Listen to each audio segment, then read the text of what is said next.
السلام علیکم ورحمۃ اللہ وبرکاتہ۔ محترم ناظرین، ایک سوال عام طور پر یہ آتا ہے کہ بہت سارے مرد و خواتین آپس میں محبت کرتے ہیں، آپس میں عشق کرتے ہیں، آپس میں لف کرتے ہیں، اور پھر یہ بات اتنی آگے تک پہنچ جاتی ہے کہ ایک دوسرے کو اپنا جسم بغیر کپڑے کے دکھانے لگتے ہیں۔ ایسے لوگوں کے ساتھ کیا معاملہ کیا جائے گا؟ ایسے لوگوں کو کس خانے میں رکھا جائے گا؟ ایسے لوگوں کو کس طرح کی سزائیں ملیں گی؟ پہلی بات تو یہ کہ اس طرح سے عشق کرنا، پیار و محبت کرنا کسی بھی انسان کے لیے جائز نہیں ہے۔ اس طرح سے عشق و محبت کی پینگیں بڑھانا اور اسے مہینوں تک، دنوں تک، سالوں تک لے کر کے آگے چلتے رہنا، اور پھر نوبت یہاں تک پہنچ جائے کہ ایک دوسرا اپنے بدن کو بغیر کپڑے کے دکھانے لگے، کتنا عظیم گناہ ہے۔ آپ کو پتہ ہے آپ جو یہ سب حرکتیں کریں گے کیا صرف دونوں تک محدود رہیں گے؟ نہیں، ایسا سسٹم ہے موبائل کے اندر، ایسا سسٹم ہے آپ کے فون کے اندر کہ جو کالنگ کرتے ہیں، ویڈیو کالنگ ہو یا کسی بھی طرح کی کوئی کال ہو، اسے ریکارڈ کیا جاتا ہے۔ کمپنیوں کے پاس ایسا سافٹ ویئر ہے جس کے ذریعے سے آپ کی اس گندگی کو ریکارڈ کیا جا سکتا ہے۔ آپ دیکھیں نا، جب کوئی مجرم پکڑا جاتا ہے تو اس کے واٹس ایپ چیٹنگ کو اور اس کی کالنگ کو سب منظر عام پر لایا جاتا ہے کہ کب کس سے بات ہوا ہے، کب کس سے گفتگو ہوئی ہے۔ آپ یہ سب کر کے آپ کیا چاہتے ہیں کہ سارا معاملہ چھپا ہوا ہے؟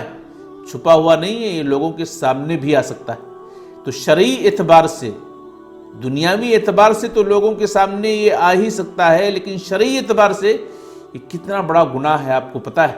یہ زنا پر آمادہ کرتا ہے۔ اللہ نے کیا کہا قرآن کے اندر؟ وَلَا تَقْرَبُوا الزِّنَا إِنَّهُ كَانَ فَاحِشَةً وَسَاءَ سَبِيلًا۔ زنا کرنا تو دور کی بات، زنا کے قریب بھی مت جاؤ۔ یہ ساری حرکتیں زنا پر آمادہ کرنے والی ہیں۔ یہ سب سارے شیطانی ہتھ کنڈے صراط مستقیم سے ہٹا کر ضلالت کے راستے پر لانے والے ہیں، اور آپ تنہائی میں کرتے ہیں یہ سب، اور آپ مسلمان ہیں۔ غیر مسلم پر تو تعجب نہیں ہوتا ہے، لیکن اگر آپ مسلمان ہیں، آپ نے کبھی روزے نماز کی پابندی کیا ہوگا، آپ نے کبھی صدقہ و خیرات کیا ہوگا، آپ کے اندر کبھی اللہ کا تقوی آیا ہوگا، پرہیزگاری آئی ہوگی، آپ نے بہت ساری نیکیاں جمع کی ہوں گی۔ اللہ کے نبی علیہ السلام کیا کہتے ہیں کہ قیامت کے روز کچھ لوگ ایسے آئیں گے اللہ کے سامنے جن کی نیکیاں تہامہ پہاڑ کے برابر ہوں گی، یعنی بہت عظیم نیکیوں کے مالک ہوں گے، لیکن ان کی نیکیوں کو پھونکوں سے اڑا دیا جائے گا، ہباء منثورا، بھوسا بنا دیا جائے گا۔ کون لوگ ہوں گے یہ جن کی نیکیوں کو بھوسا بنا دیا جائے گا، جن کی نیکیاں بیکار ہو جائیں گی؟ راوی حدیث حضرت ثوبان رضی اللہ تعالیٰ عنہ کہتے ہیں، اللہ کے رسول بتائیے کون لوگ ہوں گے؟ اللہ کے نبی نے کہا ہے تمہارے جیسے روزہ نماز کرنے والے، تمہارے جیسے ہو بہو ہوں گے، لیکن ان کا کام یہ ہوگا کہ جب انہیں تنہائی ملتی ہوگی، جب وہ تنہائی میں جاتے ہوں گے تو اللہ کے حدوں کی پامالی کرنے والے ہوں گے، اللہ کے حدود کو توڑنے والے ہوں گے۔ اللہ نے جن چیزوں کو حرام کر دیا ہے ان چیزوں میں پڑنے والے لوگ ہوں گے۔ آپ اندازہ کیجئے، آپ تنہائی میں اس طرح کا معاملہ کرتے ہیں، آپ کسی سے عشق و محبت کرتے ہیں، پیار کرتے ہیں، اور پھر تنہائی میں اس طرح کے حرکتیں کرتے ہیں، اس طرح کے تبادلے کرتے ہیں، ایک دوسرے کو اپنا جسم بتاتے ہیں، کس منہ سے رب کے سامنے حاضر ہوں گے؟ اللہ کے انتقام سے کیسے بچو گے؟ اللہ کے نبی علیہ السلام فرماتے ہیں ان اللہ یغار، اللہ ناراض ہوتا ہے، اللہ غضبناک ہوتا ہے۔ اللہ غضبناک کب ہوتا ہے؟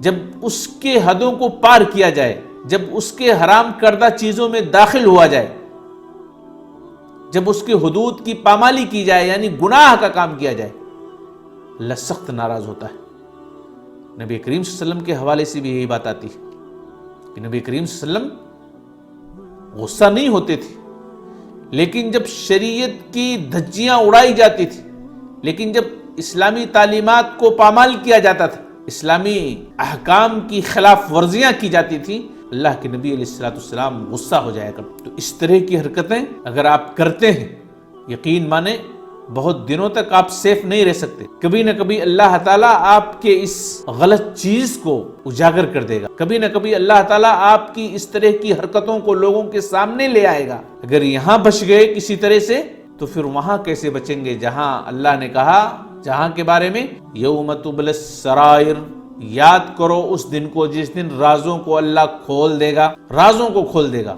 کیا چھپا کر کے تم نے دنیا کے اندر کیا ہے سب کچھ ظاہر کر دے گا اللہ تعالیٰ ساری مخلوق کے سامنے. کیا عالم ہوگا آپ کا. اور پھر اس آیت کو بھی یاد کرو جس میں اللہ نے فرمایا الیوم نختم علی افواہہم وتکلمنا ایدیہم وتشہد ارجلہم بما کانوا یکسبون. زبان پر تالا لگا دے گا اللہ تعالیٰ. آپ کے ہاتھ بولیں گے، آپ کے پیر بولیں گے، جسم کے دوسرے اعضاء بولیں گے، گواہی دیں گے کہ تم نے اس طرح کی حرکتیں کی، اس طرح کی برائیاں کی ہیں، سماج میں اس طرح سے تم نے گندگیاں پھیلائی، اس طرح سے گناہ اور گناہ کے کاموں کو تم نے فروغ دیا ہے، پھیلایا ہے. کیا جواب دیں گے اللہ تعالیٰ کے؟ اس لیے اس طرح کی حرکتوں سے اپنے آپ کو باز رکھیں. توبہ کریں اللہ تعالیٰ سے، سچی توبہ کریں. یا ایھا الذین آمنوا توبوا الی اللہ توبۃ نصوحا.